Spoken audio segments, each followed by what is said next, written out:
G'day guys, welcome to this episode of Aussie English. I thought I would drag my beautiful wife onto the podcast tonight.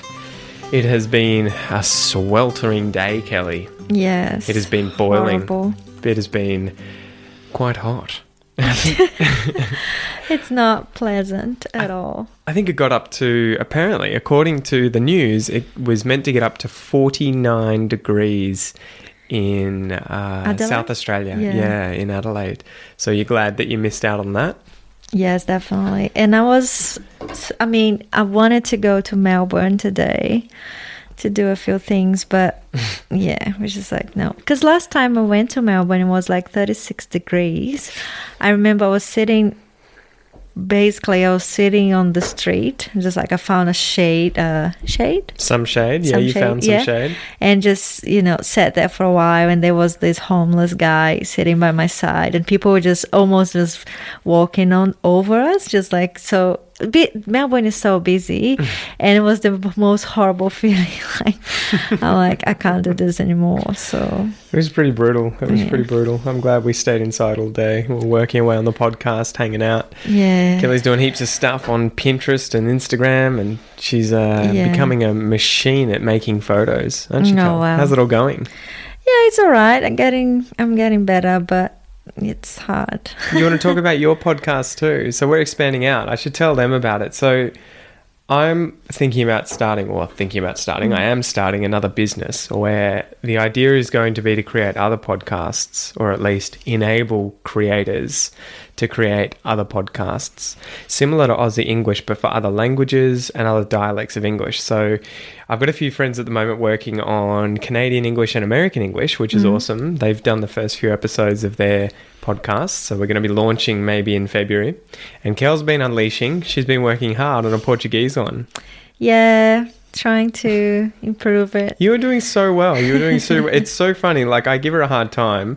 Not necessarily a hard time, but I critique her after each episode, because I want you to sort of speed up and get really good at doing it, as opposed to me, where if you go back and listen to my first episodes, I was very nervous. I was very quiet, bumbling, kind of shy, kind of, I don't know, awkward episodes. And so I'm trying to speed track her through that so she doesn't have to worry about, that learning curve, all the difficult stuff. It's been good fun, but lots to improve still.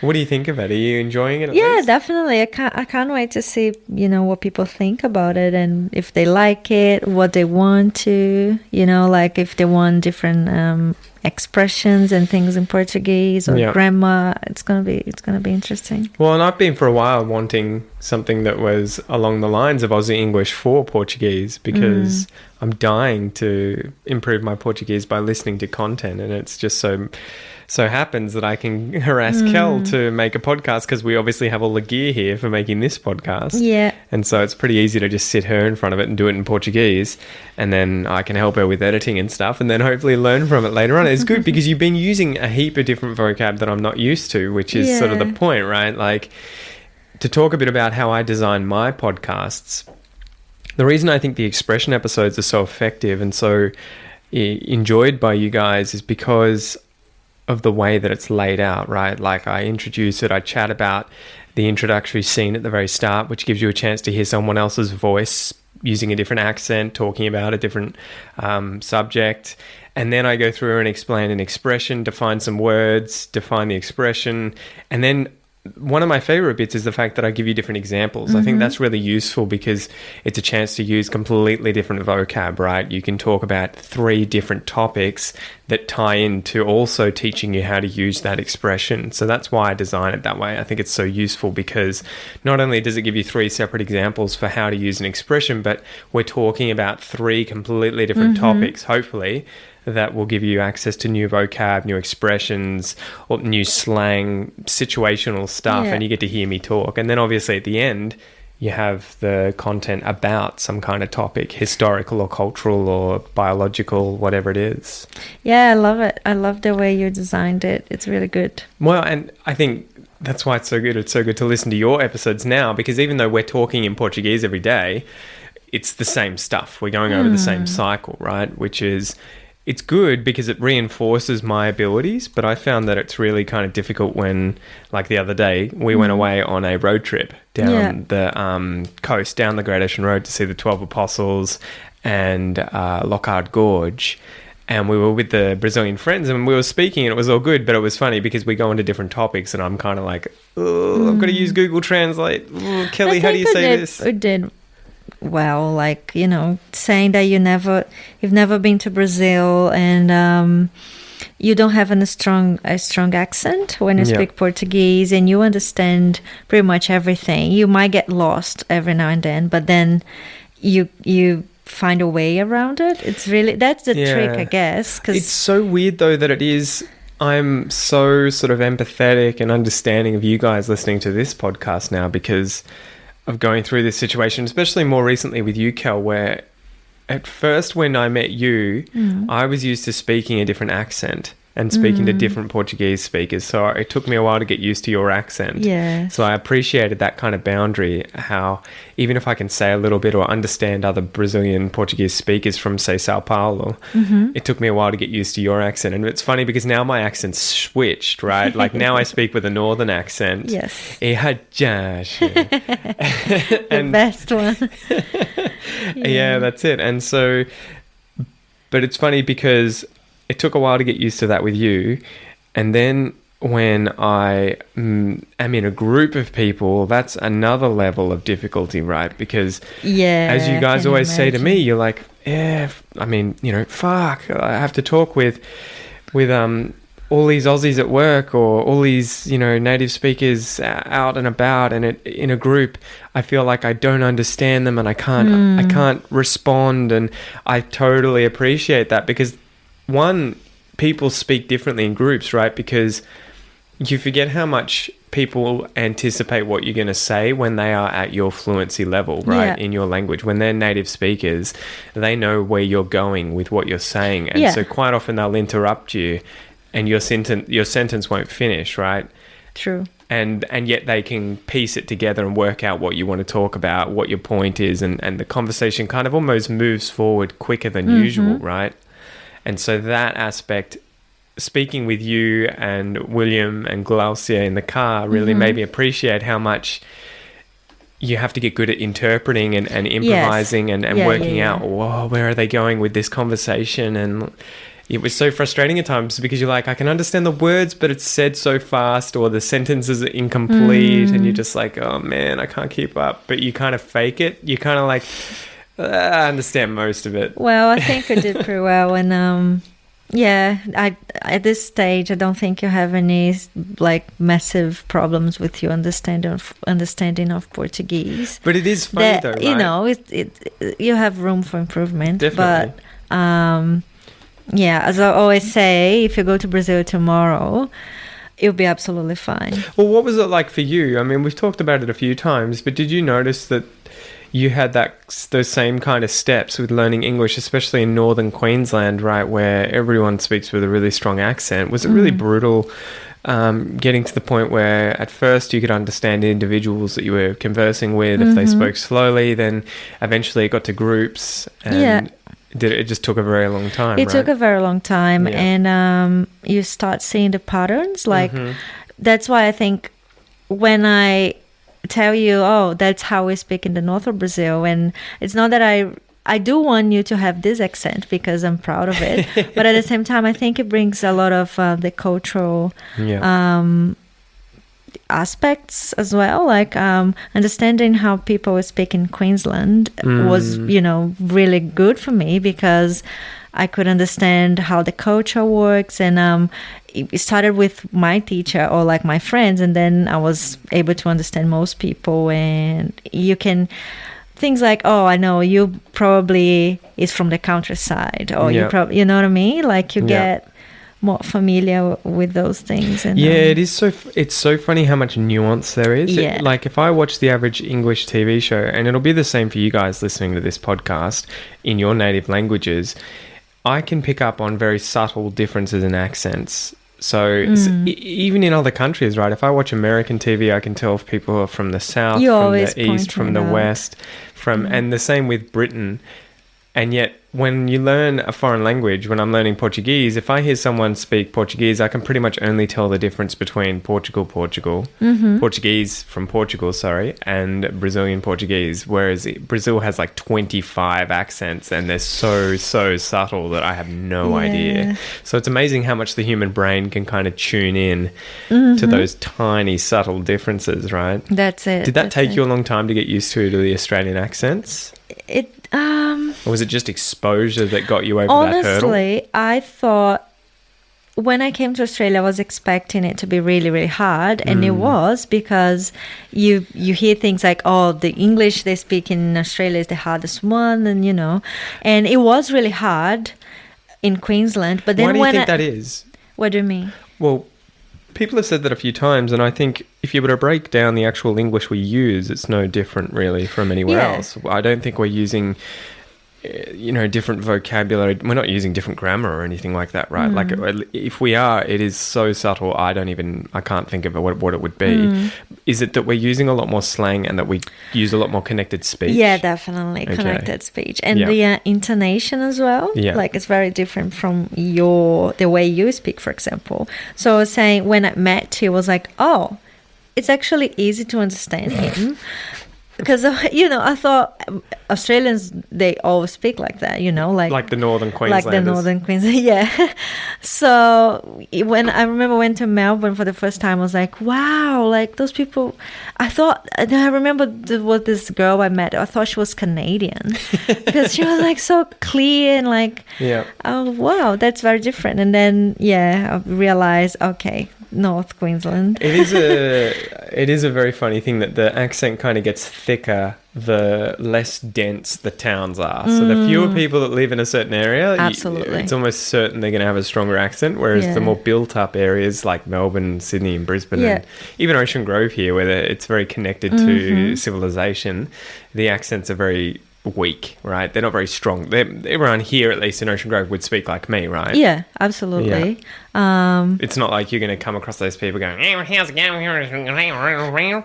And then you go to Townsville, for example, and, 5 out of 10 people speak like... Did that help you, do you think? Because you kind of jumped in the deep end. So that true. I love it. As soon as you got to Australia, you went to one of the most, rural cities, I guess, in Australia, and that they had such a strong accent. Did that make you feel like the hurdle was even taller, though, when you were learning English? I felt really lucky because...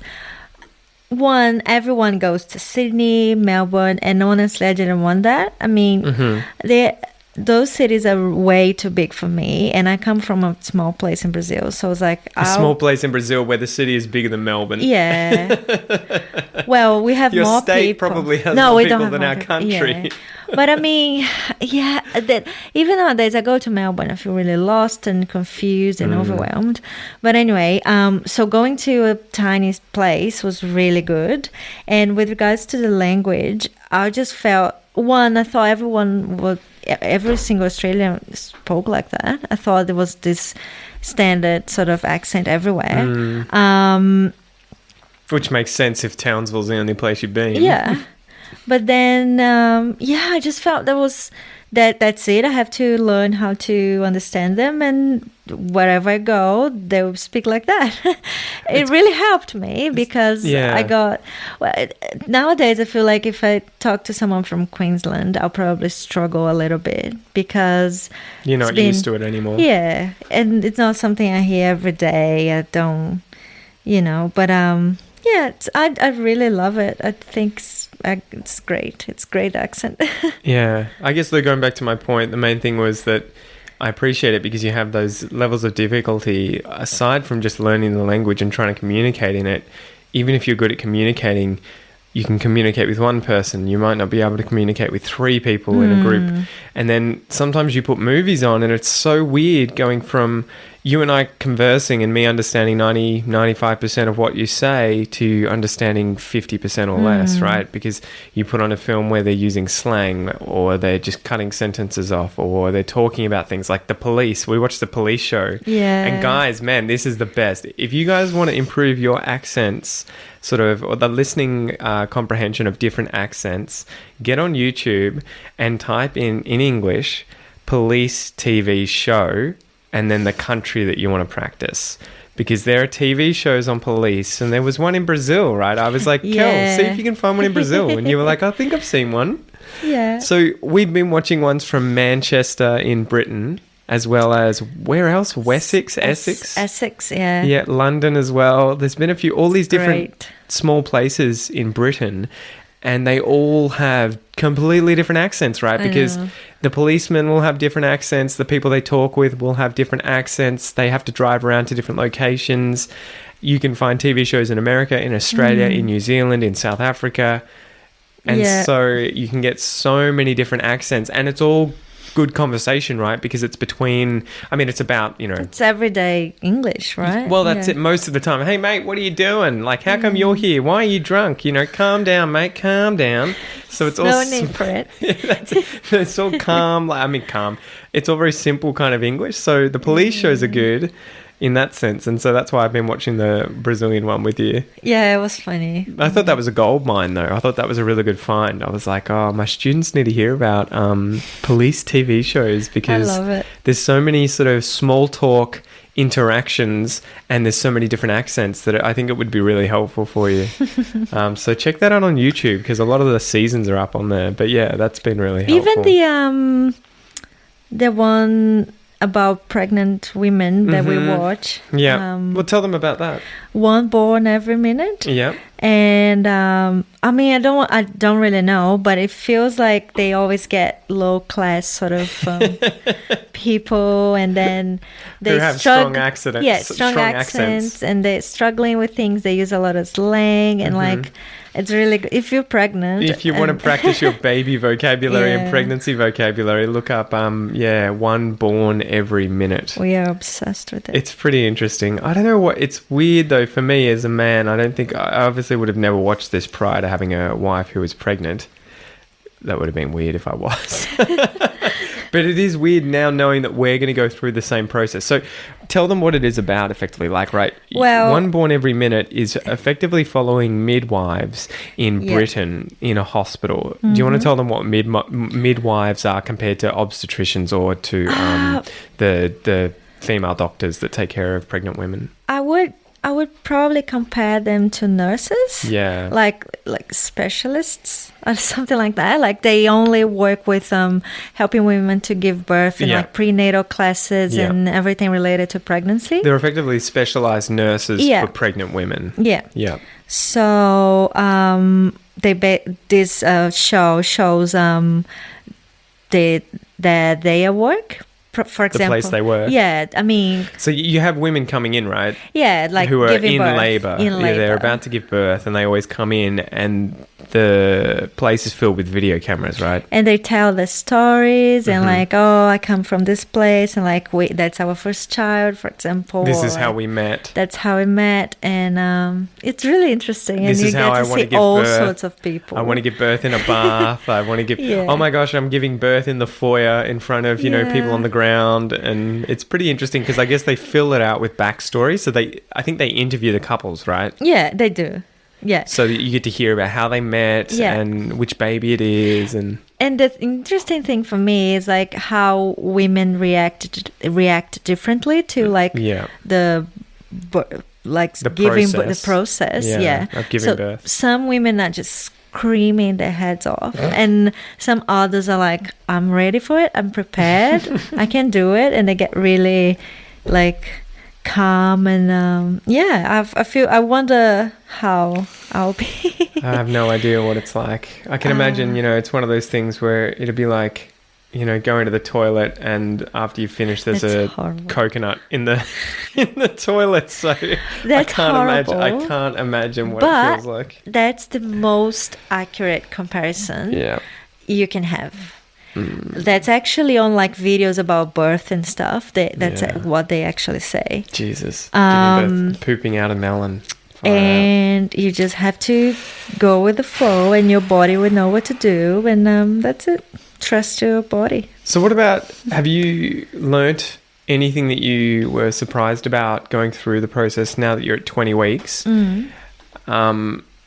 there any sort of preconceptions that you had before getting pregnant that you were like, oh, pregnant women they do this, Yeah, they're like this, and now you know it's completely different? Like the pushing thing. I Yeah, thought yeah. Talk your about waters break and you have to start pushing. Yeah. And it might take like 16, 18 hours and you'll be exhausted by the end of it. That's true. You'll be exhausted, but you don't have to start pushing until your body tells you to start pushing. tells you to do it. Exactly. I didn't know how my body was so capable of doing it. Like, well, clearly, right? Yeah. Evolution has set your body up But to I thought push that thing out once it's ready. Yeah, but it's so wonderful. Like your body actually tells you when to do it, and it's painful. I think there are three sort of Stages of the birth. of the birth. Yeah. And what are they? Oh, I don't know the names, but like your waters break, like your contractions start, and they only get worse, like more and more intense. So they get closer together, right, and stronger. Yes, and stronger. Yeah. And that's when because you're dilating. Your cervix is dilating. Yes. So the contractions are specifically pulling the cervix wider and wider and wider, are they? That's the main purpose. And that's like a lot of like hormonal sort of things happening, and your baby's actually being affected by all those hormones and stuff. So it's a bit more complex than that. But what happens is when you have to push, you feel like an urge to push. And you can't hold it. Your body will do it. It's really funny how watching this TV show has gotten me so used to the prompts that the nurses give them too. Like, push as hard as you can all the way down into your bottom. Yeah. The amount of times they've said that. Push down into your bottom. Like, it should feel like you're doing a poo. Yeah. Exactly. So that was one of the things. I was like, wow, because you see like movies and stuff, everything looks so, it feels that it happens really quickly. Your waters break, you have to run to the hospital, like your baby's coming out. It's pretty rare, right? That doesn't happen. There's like a few. that. Kel's been following some people on Instagram and different channels or whatever that show births, and I think we've only really seen, you've shown me one where some lady gave birth in the car. The in the car, in the front seat of the car. This one, on it's Facebook. Like, Jesus, they got in the car, they were driving to the hospital, and she literally gave birth to the baby on the front seat within what, like an hour? Probably. Of the waters breaking? That's very insane. Rare. Yeah. And there's this couple on YouTube that her first child, I'm saying her first child because the first child is always the hardest one, tends to be the hardest one to be born. Like well, it's like having to do the splits the first time, right? You want to have worked up to it, not just do it your first time. So usually your first baby will be the process would be much harder for you because your body's not used to it, like your muscles need to work really hard. But she actually gave birth on the ambulance. Jesus. In the ambulance? In the ambulance. And on the way to the hospital, she just didn't have time. She was fully dilated. You almost Baby's hope coming for out. that, right? I do, yes. You want it to come as fast as possible, as long as everything goes well, right? Because you don't want to be there for 36 hours in labour. Yeah. I'm not going to Uluru. And then I'll be like, I'm in the middle of nowhere, and then I'm giving birth. But, we live like 30 minutes from the hospital, and I wish I could just start, like, baby's coming out in the car. I just have to get to hospital. Like, that would be a dream. So have your fears been... have your fears subsided a little bit the more you've gone through the pregnancy, or have they gotten stronger? I imagine for most women it must be fucking terrifying to be contemplating giving birth before you're even pregnant, right? To think, oh my God, these small children come out of my vagina. How the hell does that ever happen? Has that gotten easier to when you think about the actual process, or has it gotten much more difficult? Actually, now that you said that, it is becoming much easier to think about it. I think it's a natural thing that as you get closer and closer to your due date, you somehow become confident. I don't know. Yeah. I am scared, but at the same time, I'm reading so much and trying to prepare myself and like studying. And it was such a relief when I learned that, yes, your body will know what to do. that really helped me to know that, because I That must thought, be a good comfort. definitely, it's just like, well, it doesn't matter if everything goes fine. Like some people go through complications and stuff. Even if I don't know what's going on, my body should be My able to body handle knows it. what to do, and you accept that there will be pain, a lot of pain, but it's temporary, right? Like, and I'll laugh so hard if you actually end up giving birth and you'll be like, oh, actually it wasn't as painful as I thought. I don't know. I'm still yet to ever hear a woman say that. But it's getting easier to think about it, I guess. And I've heard that by the time you get to 9 months, you're at the point where you're like, I am willing to take the pain, get this thing the fuck out of me. Like, it's that uncomfortable and unpleasant. Obviously, you're not at that stage yet, but I've heard that most women get to that point where they're just like, I am willing to go through the pain to get this thing out of my body.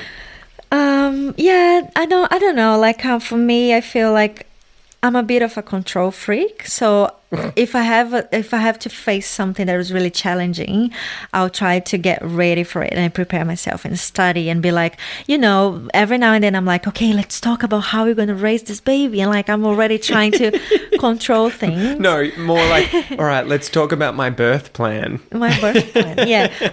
Yes, I have to give you this paper with everything I want, because I don't know if I'll be able to. The thing is, I want to be concentrated and calm, so I don't want to stress about, the midwife left the lights on. I'm just like, seriously, that's not my job. My job is to be concentrated and to just give birth. So I'll give you a list of things that I want to be exactly how they should be. I thought it was really presumptive. I was like, what makes you think I'll be there? Of course you'll be there. I've got to make podcasts. No. What are you talking about? I've got stuff to do. No, I have no doubt you'll be there. Really? Absolutely. What if I have classes? No, that's nothing more important than the birth of your child. I'll be on Skype teaching a few students whilst you're pushing out our son. No. I don't mind you being on your phone, but you have to be there. So let's talk about the 20-week scan that we had on Monday, right? A few days ago. Yes. Wednesday, was it? I can't even remember now. Which day was it that we had the scan? Was it Wednesday morning? Yesterday morning? It was tomorrow. Tomorrow. Oh, sorry. Yesterday. Yeah, yesterday morning. Yeah, sorry. That was Wednesday morning, right? So how did that go?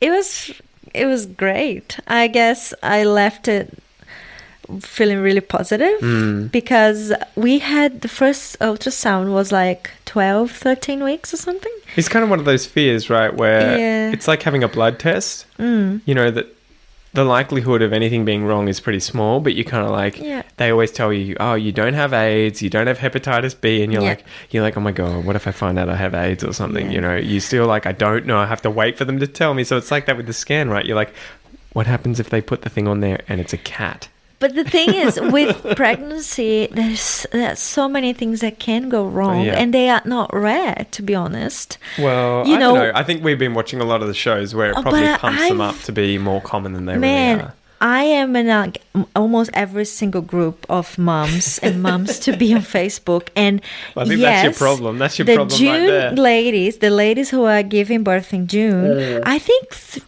2 or 3 actually had a miscarriage. Jesus. And that's another girl, the heart of the baby just stopped beating.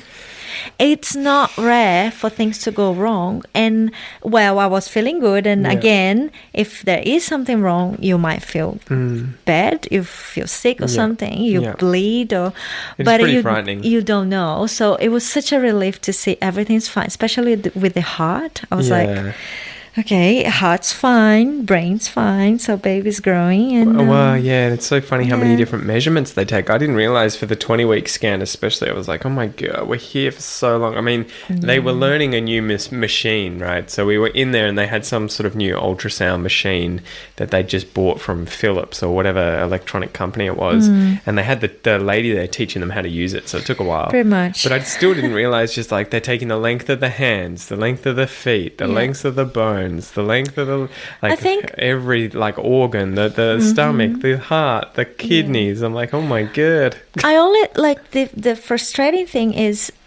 they are technicians, they are doctors or like midwives. So they can't say when anything. it's done, you're like, there you go, your DVD and your photos, and you go home. Yeah. You're like, I just want to double check, is everything all right? And they're not allowed to say they're anything, not allowed really. to say anything. Well, they were really positive, like, oh Yeah. yeah, everything's fine, la la la. But then I have Well, they can't tell you something's wrong, right? Yes. So either they're lying or they're telling you the truth. But if there is something severely wrong, they're going to be like getting a doctor. Yes. Or at least passing the details on to your doctor, right? So that's what happened with your sister, for example. She had a cyst. A cyst, yeah. Yes. So she had a cyst on one of her ovaries, which is like a, I don't know, how would you explain what a cyst is? A buildup of liquid inside a Maybe tissue, kind of like a tumor, but it's not cancer or Yeah. anything, but it's like a circular thing, right, that has to be removed. It was putting Yes. pressure on the uterus and everything, but yeah. And the lady saw it and she was like, okay, I'll get a doctor. And your Yeah. sister was like, oh my God. That's not what you want to hear. Yeah. Just let me get the doctor. So, Why is that? I can't tell you. okay, it's just a secret. It's a secret. So yeah, everything was really positive, and but now I have to wait until my next appointment to when I assume they will have the results and they will be able to interpret the results and tell us your baby is 100% fine. So do we know what gender it is? Like, is it gender fluid? Is it trans? Gender fluid. Do we know if it's black or Asian? Did they No, tell you that information? Can't see any of that. You only see bones The and bones and flesh. and liquid. I mean, you don't see the liquid. You see little empty spaces full, like filled with liquid. Yeah, right? I laughed pretty hard at when they were like, "Oh, show them the face," and then they're like, "Wait, do it from the side because if you do a front on view, it's freaky. It looks like a skull." It's terrible. But I keep making that joke with Kel. I'm like, "What happens if the baby comes out and it's like black? How funny would that be? Not really." And I had a dream. I had this dream.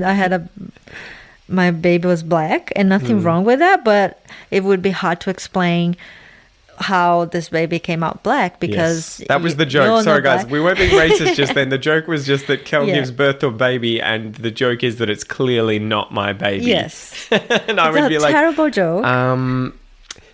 so we're going to have to talk. So in my dream, I was talking to you like, babe, we'll be fine. It's just we have to and you were like, how can I explain that to my parents? And I'm like, It's a miracle. It just happened. in my like nothing happened. It was just like the baby was. But anyway, Far out. So yeah, when's the next scan? We got another one in another next month, probably Yeah. 2 weeks or something. 2 weeks, and we have another scan. Oh, not another scan appointment. Yeah, yeah. I have no idea when you're having another scan. When I'm having it. We are having another scan. I should have done that. I should have jumped on the table and be like, "Could you do me next?" It's like those guys, the same documentary. There is this gas. The lady, the pregnant women are just breathing in. I guess. Oh, the gas. Yeah. The gas that they breathe in to sort of calm them down. Soothe the pain and everything. And the husbands always want to try. Yeah. And they get really high. And lightheaded. They get lightheaded. They're like, ooh. I think it'll just be NOS, like happy gas, right? Yeah, it's that they something use really at the light. dentist. Yeah. But yeah. Yeah, crazy. Interesting. Awesome. Well, thanks for coming on, Kel. No It problem. was good to be chatting about this sort of stuff. Hopefully you guys aren't getting sick of baby talk, and hopefully it's giving you access to, heaps of different expressions and vocab and all the pregnant women listening to the podcast. I know there's a few of you guys. Hope it's all going well. A few of you have been messaging Kel and, True. My friends. You want to make any shout outs? You want to say hello to anyone who's currently pregnant? Beatriz. Not necessarily pregnant, but with children. Anna. Yeah. Flavia. She Yeah. just had a little girl and she's gorgeous. Oh, so. congratulations, Yeah, Flavia. so Congratulations. Far out. It is pretty funny how many of you guys come out of the woodwork as soon as Kel's pregnant. And she puts up something on Instagram. It was like all these girls were messaging her like, I'm pregnant as well. Yeah. Woo, let's chat. And it's fun. Well, I think with Beatriz, for example, she's also a student. Yeah. And she doesn't have Medicare or anything. So we were like, oh my God, we're in the same boat. Yeah. And it's been good fun. Far out. Well, thanks again, Kel, and we'll have to go keep you guys updated with how things go in the future with everything that we've been chatting about, but most importantly, the baby.